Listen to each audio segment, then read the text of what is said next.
Hi, welcome to the Innovation of Work podcast. I am beyond excited today for my guest, Al Banos from Cummins. We have worked together for quite some time now. Um, Al, you graduated from Cal Poly Pomona with a BS in mechanical engineering. Then you started working with Cummins, and you've been there now for nearly 18 years. I'd love to talk about your origin story and how you landed in innovation at Cummins. So could you share a little bit about your background there? Absolutely, and thank you for having me today, Robin. Um, as I look back, innovation has been a personal journey for me. It's a summation of several years of working in different markets, service processes, end users, our service providers, Right. and this journey started actually right after college. Something that you probably didn't know is that I work in the oil industry before Cummins, and got hands-on experience on horizontal drilling technology, which back in the 90s it was a brand new thing. Yeah. Then I switched over to the automotive trucking industry in Cummins, Mexico, to field test engine prototypes. And that pretty much opened up the opportunity for me to be transferred to the US to support the launch of those products back in 98. Okay. And I got an opportunity to be transferred over to the mining industry, which is very unique.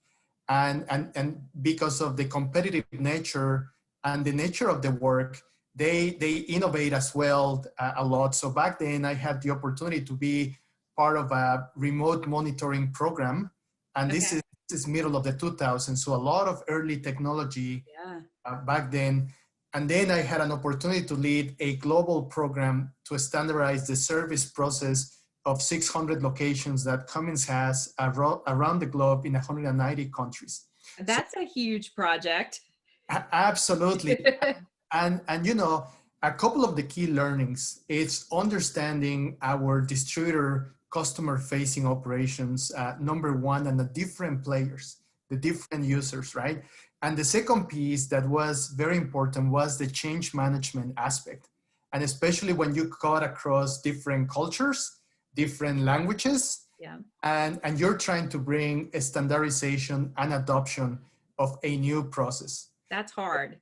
Then as this journey continue in my 24-year career, I had an opportunity to do business transformation in collaboration with one of our transmission manufacturing partners. Yeah. The idea was, how can we do better on servicing our customers who are kind of united by a powertrain.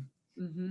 And in a sense, not knowing about Agile, we did kind of like an MVP type of projects of uniting call centers together as the questions of different service providers had about, is the problem lying on the engine, if the problem lying on the transmission, let's Right. pick up the phone and troubleshoot together. And also that helped me to get into looking into ways on how to speed up our service event process. That was the origin for smarter service tools that are being used today for our service advisor. Okay. All of that led to my last 5 years in Cummins into the digital innovation space. So as you can imagine, as you mentioned in the introduction, I graduated with a mechanical engineering degree, Right. a master's of engineering management through Rose-Hulman Institute of Technology, but I wasn't really exposed to emerging technology. So it was in the 5 years that I had a practical kind of on-the-job training and learning of emerging technologies, and that led us to develop really cool solutions for our customers by leveraging telematics, Yeah. our advanced diagnostic systems. Then on the last 3 years, I have the opportunity to work with technology companies in the Indy area, Right. and which that led me to being exposed to the speed, the experience, the knowledge of the startup world, and have the blessing to be part of an award-winning solution, called Anvl. Yeah, we've had a fantastic time working together. I think, it's interesting to me that you really started out in the field and you've really kind of had the full spectrum of exposure over a period of time where innovation has evolved, right? When given kind of when you started. So I think that provides just such a good foundation for someone who focuses on innovation in a large company like Cummins. So I think, so speaking of Cummins, so celebrated the 100-year anniversary last year, which is absolutely amazing. What are the things that, I mean, you could tell from talking to you that you're super engaged and passionate about Cummins, but what keeps you engaged and passionate about a company like Cummins? Yeah, I would say a couple of things, Robin. Cummins it's a innovative company by nature. It's innovative spirit and their passion for excellence. So, if you think about it, we started back in 1919 as a diesel engine company, Yeah. and today in 2020, we are a power technology leader. Yes. We offer different options for our customers in natural gas, electrification, hydrogen cells, etc. And Right. that also includes powertrain options, right? Right. But most importantly, which is the number 2 point, is its core values as a company.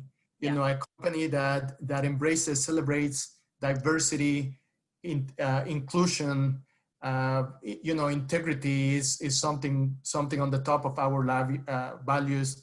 The caring aspect Yeah. that ties into our safety solution, and pretty much the teamwork, which all those are ingredients for a great place to work. Yeah. And I have experienced that certainly in working with you and the Cummins team. um it shows in really kind of every meeting and every conversation the care that the company places on employees, and certainly from the safety aspect, which I've been most exposed to. It's truly obvious that this is the company really cares about employees, which is fantastic, and it's certainly fantastic for a company as that's got such a wonderful legacy. Well, Mhm. so ancillary question. So you've been on the corporate innovation side of the business with a focus on digital for several years now.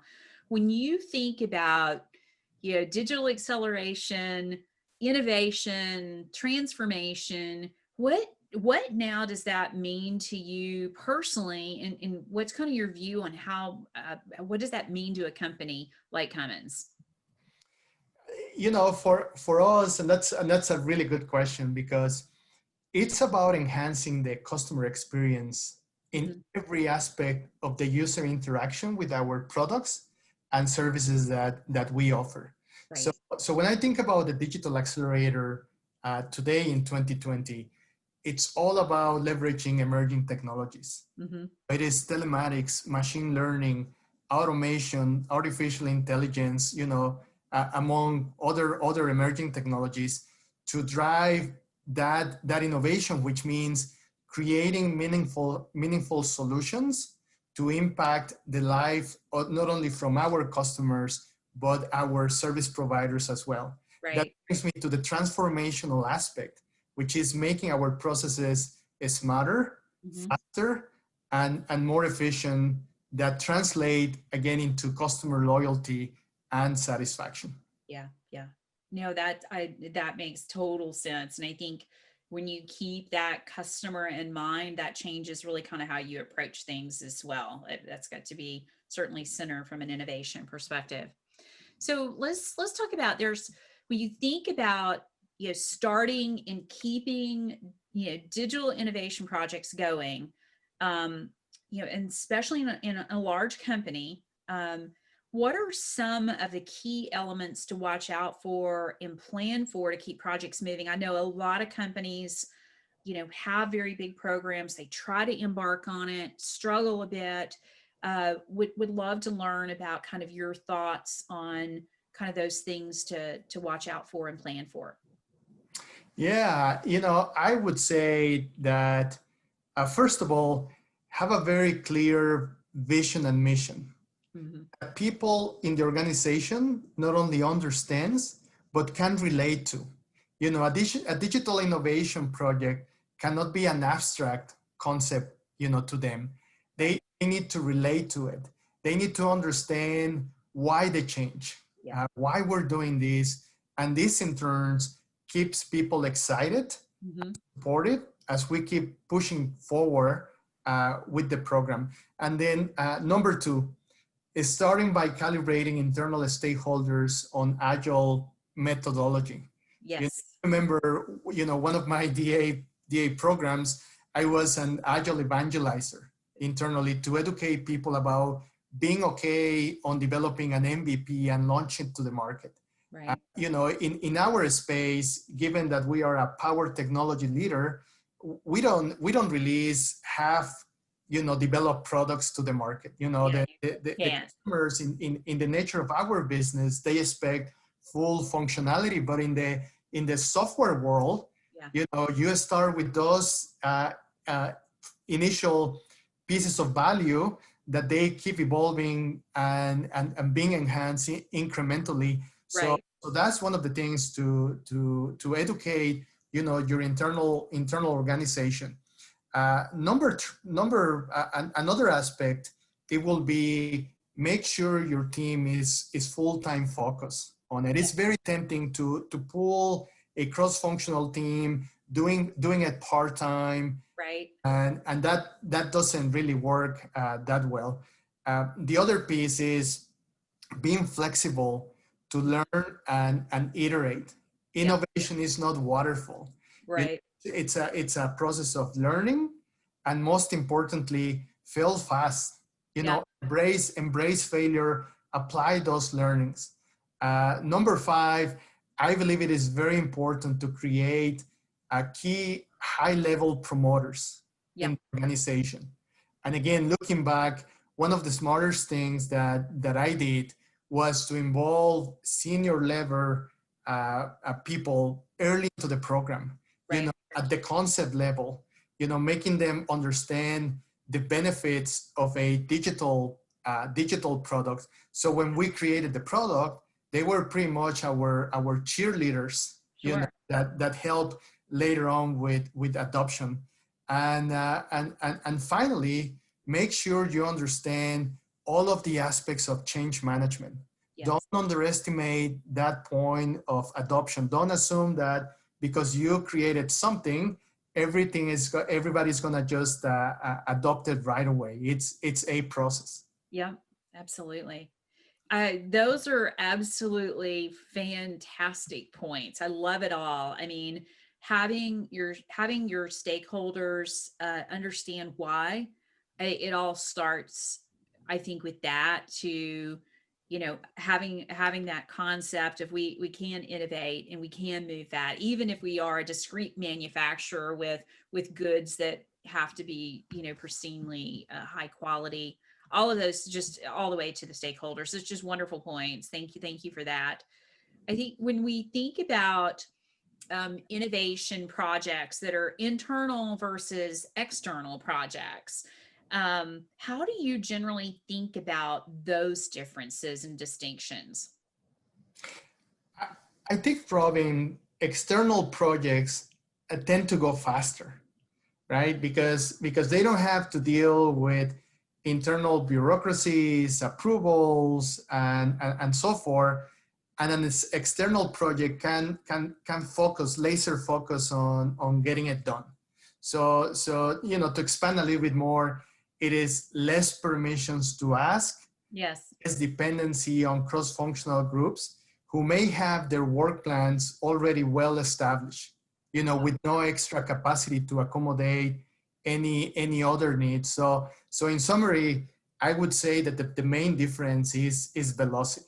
Yeah, and I think I've heard this from many companies who talk about the fact that there's corporate standards and rules and process and a lot of rigor around that, and being able to think uh, open-mindedly and objectively about that and how you could have velocity and still meet the spirit of that or meet that down the road in terms of those requirements is extremely important for velocity.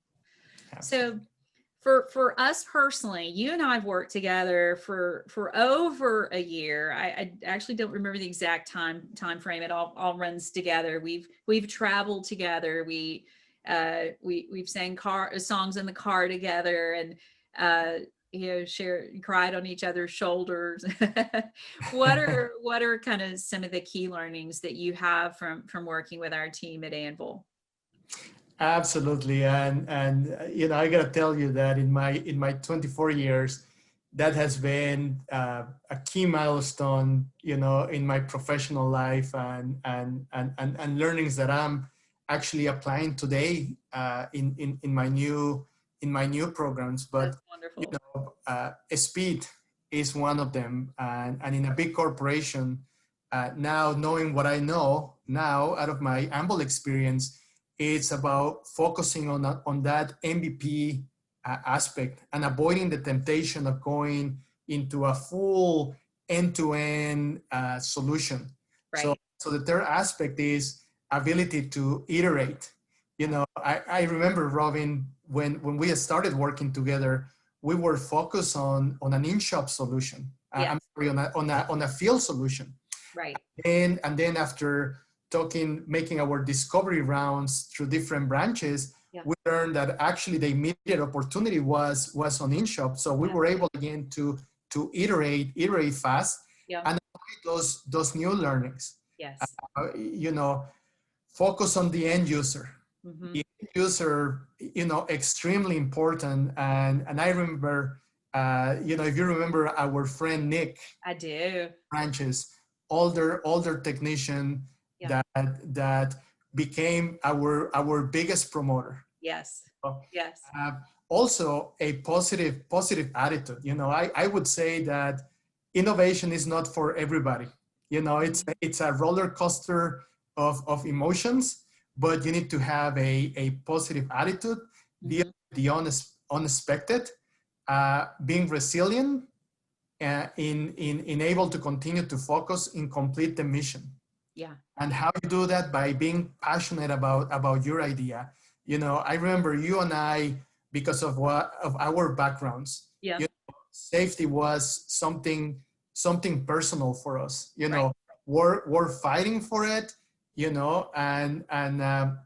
And also the other aspect that I learned in a company, and usually very very similar across corporations. We love our meetings, right?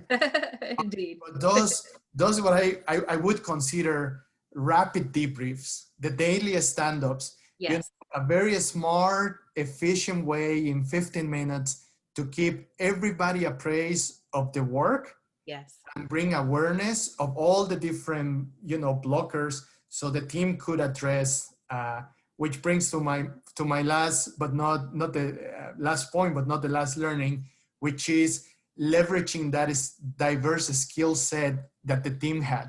Yeah. Looking back, I have the blessing to work side by side with one of those high performing teams that we work as a Swiss clock.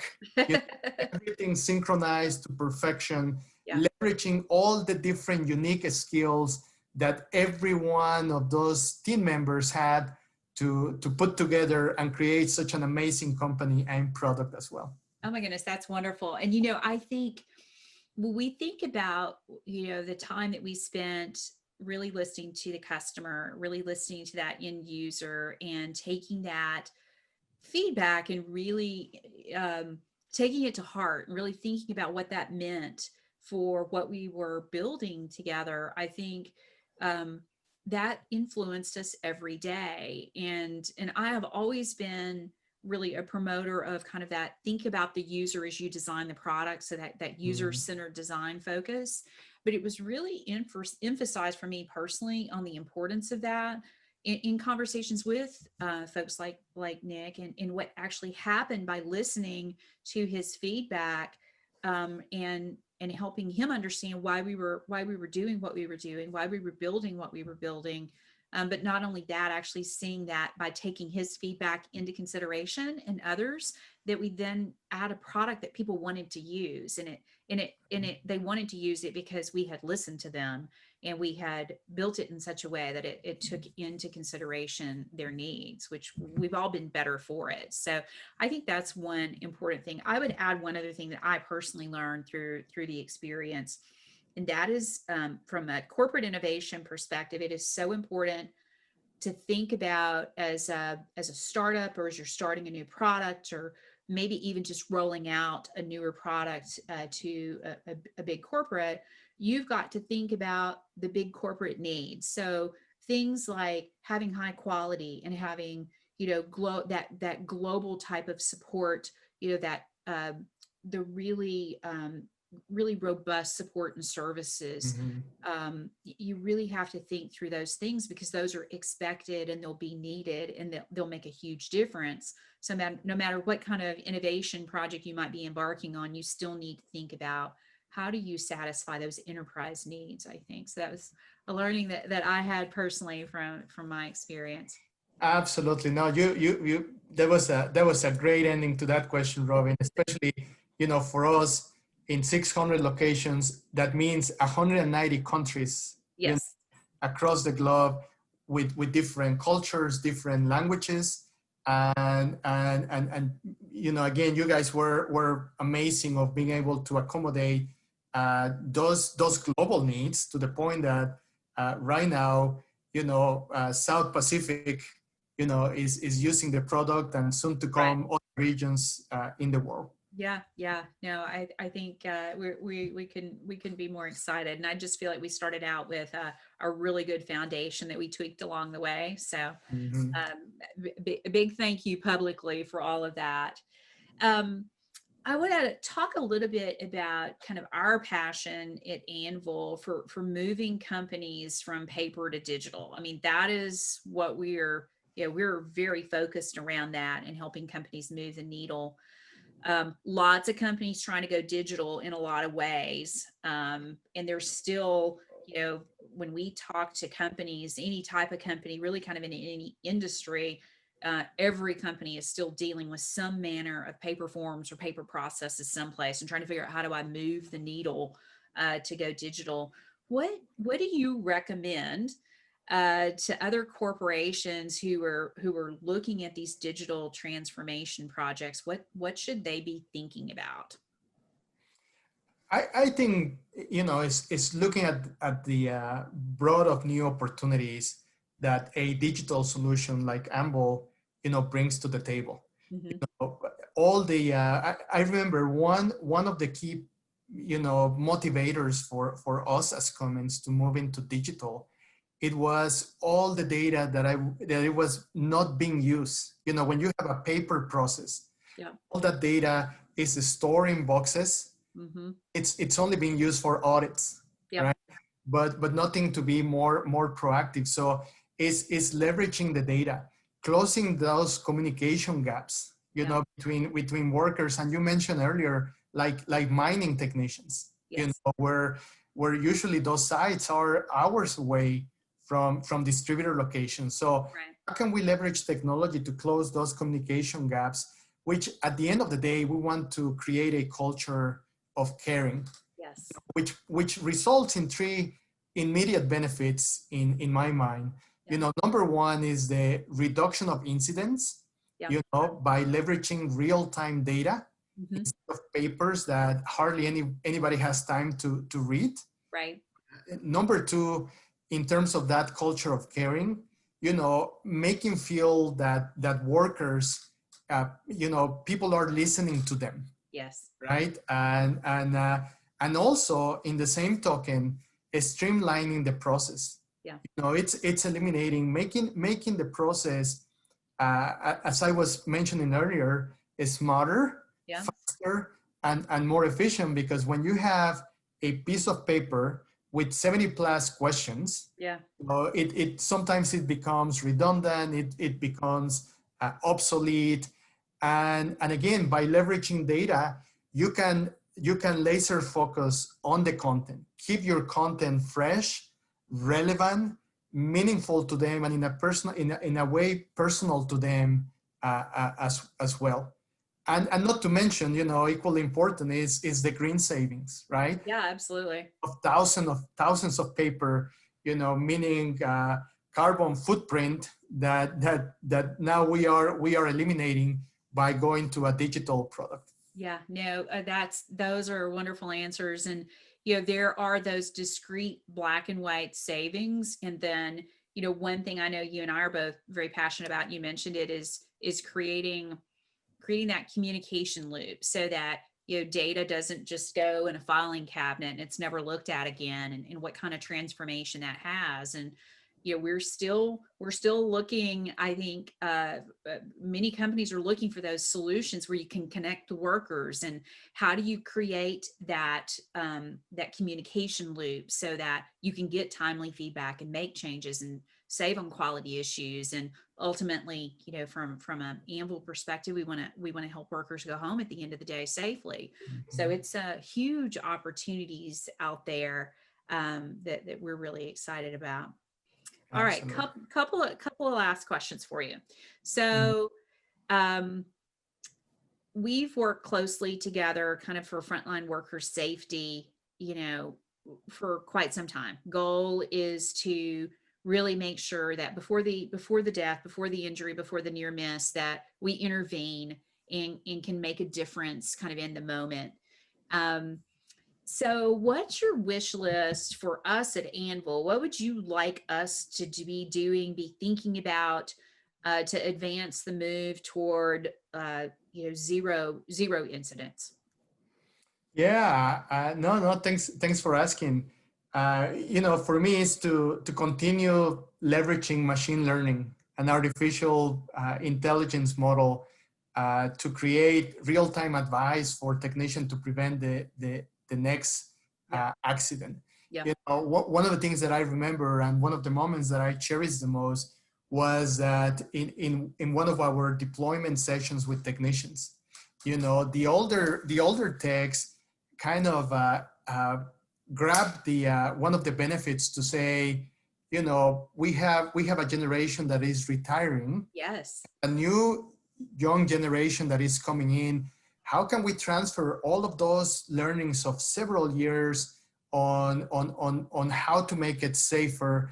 And now, we have a solution yeah, in place, and it's exciting. That can be, now we can, in a sense, extract that knowledge in a practical way, and in a way that continues to iterate. The yes, aspect of it is, how can we integrate this piece, Robin, into our service event mhm, platforms, yeah, in a way that now the tool is smart enough.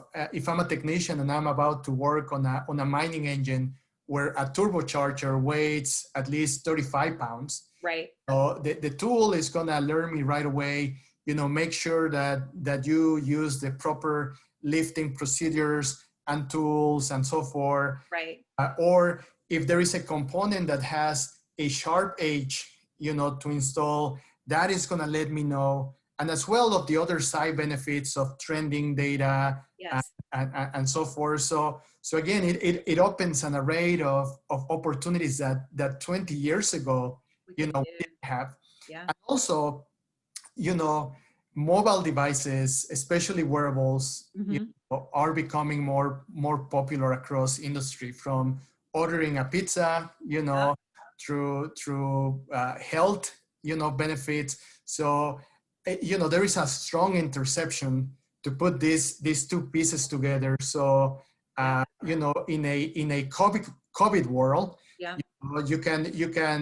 you can detect, if somebody's having a health issue, to alert the worker and the supervisors, not only for the care for themselves, yeah. but others as well, around them. Yeah, no, those are wonderful points. We have a lot of that, a lot of good foundation to advance some of those features. And I think I love the point about really more tightly integrating kind of that safety policy process best practices, um, in a more practical way in the moment. That is really kind of where we started, and how can we continue to move the needle for frontline workers, both with just the software integrations and then the tech integrations as well, whether that is smart PPE, leveraging the goodness that you have from a mobile device in the moment. There's so much that still we expect to tap into. So yeah, those are wonderful ideas. All right, let's zoom way out. I'm sure that when we think about just innovation that you would love to see happen in your lifetime, what's your vision or your wish list of what you would like to see happen, and that you're maybe excited about? You know, I think, and this is gonna sound more kind of like off my core in terms of industry and so That's forth. cool. That's cool. Yeah. But it's exciting to see the medical advancements Hmm. into digital solutions, and especially with illnesses like Alzheimer's. Yes. Uh, Hopefully in my lifetime, I would love to see digital solution that helps people with that kind of mental issues to remember. Yes. Thinking to myself, we have GPS technology. Is there a way to create a digital solution that maps your daily routines around your house, Oh, that's a wonderful idea. that kind of helps you to remember things that perhaps you miss. So Yeah. this is part of the digital innovation that we didn't have before. So and other pieces again to prevent uh, injuries, prevent illnesses, and so forth. So hopefully my son will be able to see those become realities as we see this rapid transformation that we are witnessing today. Yeah, and I think that I love all those, and completely agree with you on those. Would be wonderful advances. I think too it's going to be interesting to see with what work is happening now with vaccines, and how Mhm. fast can we even innovate to create solutions for the pandemic that we're still in right now. It'll be interesting to see what we learn out of this, and how we could apply some of those learnings to move faster from a health perspective. So love all that. Absolutely. Al, as always, absolute blast talking to you. You and I could talk for hours on end about many topics. I sincerely appreciate you joining us and sharing your perspectives, both personally and professionally. A blast, and thank you again. Yeah, no, thank you so much, Robin. It's always a pleasure connecting with you and talking about these exciting topics. All right. Well, thanks so You know, much. keep up the good work.